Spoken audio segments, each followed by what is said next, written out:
तर नमस्कार मित्रांनो, मी आकाश भाटकर काम करतो शिपवर. आणखीन एका नवीन व्हिडिओत तुमचं स्वागत आहे.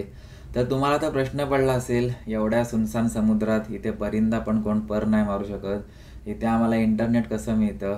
तर तेच आपण आज बघणार आहोत. शिपवरती इंटरनेट तर खूप महत्त्वाचं आहे. एक वेळ जेवण नाही मिळालं तरी चालेल, पण इंटरनेट मिळालं पाहिजे. कारण दिवसभराचं काम असतं, मग संध्याकाळी कंटाळून वगैरे आल्यावर घरी वगैरे जरा कॉल केला की मग रिलॅक्स वाटतं. परत घरी सण वगैरे असला की व्हिडिओ कॉल वगैरे करतो. त्याच्यामुळे तर आणखीनच बरं वाटतं. आणि आम्ही 9 महिने इथे थांबतो.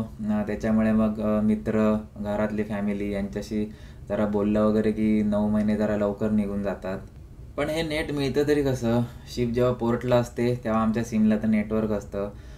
पण शिप जेव्हा सेलिंगला निघून जाते तेव्हा सगळं नेटवर्क निघून जातं.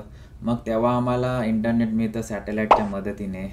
ब्रिजवरती सगळ्यात शिपच्या वरच्या बाजूला हा व्हीसेट अँटिना आहे. हा अँटिना सॅटेलाईटमधून सिग्नल रिसीव्ह करतो आणि हा सिग्नल जातो सर्व्हर युनिटमध्ये आणि सर्व्हर युनिटमध्येच सर्व नेटचा कंट्रोल ठेवला जातो आणि याचे इन्चार्ज आहेत ETO.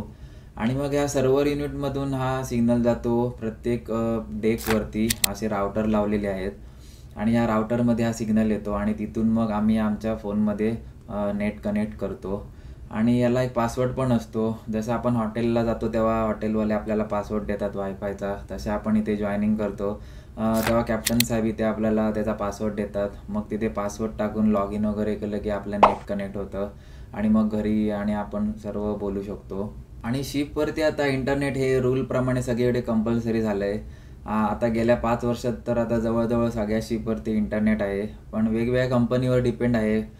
कुठे-कुठे 1 GB असतं महिन्याला, कुठे-कुठे 5 GB असतं, कुठे-कुठे तर अनलिमिटेड पण असतं. काय-काय शिपवरती तर महिन्याला 500 MB पण असतं फक्त. ह्या शिपवर पण मी 14 महिने काम केलं आहे. फक्त महिन्याला 500 MB मिळायचं. फक्त WhatsApp यूज करायचो. आणि मग सगळ्या कंपनीवर डिपेंड असतं हे नेटवर्कचं. पण आता खूप बरं आहे. आता आम्ही जुन्या लोकांकडून ऐकतो. पूर्वीच्या काळी तर लेटरने आपला कॉन्टॅक्ट व्हायचा घरी. म्हणजे शिप पोर्टला लागली की घरी लेटर पाठवायचं आणि मग शिप जेव्हा पुढच्या पोर्टला जाईल तेव्हा त्या लेटरला रिप्लाय येणार. असं सगळं होतं. भरपूर स्ट्रगल होता. पण आता सर्व बरं झालं आहे इंटरनेटमुळे. आणि आमच्या शिपवरती पण लिमिटेडच आहे इंटरनेट. त्याच्यातच मी सर्व यूट्यूब, एडिटिंग, घरी बोलणं, Instagram, Facebook सगळं चालवतो. कधी-कधी तर नेट संपून जातं, पुरत नाही. पण शिपवरती आहेत आपले पाटील मामा आहेत, पाजी आहेत. हे लोकं तर काय Instagram वगैरे काही यूज करत नाहीत. त्याच्यामुळे त्यांचं नेट सर्व सेव्हच असतं. मग त्यांचा पासवर्डने मी लॉग इन करतो आणि मी त्यांचं नेट यूज करतो. तर असंच येतं पूर्ण इंटरनेट. तर कशी वाटली इंटरनेटबद्दलची माहिती कमेंटमध्ये सांगा. लाईक करा, सबस्क्राईब करा आणि भेटू मग नेक्स्ट व्हिडिओमध्ये. तोपर्यंत काळजी घ्या.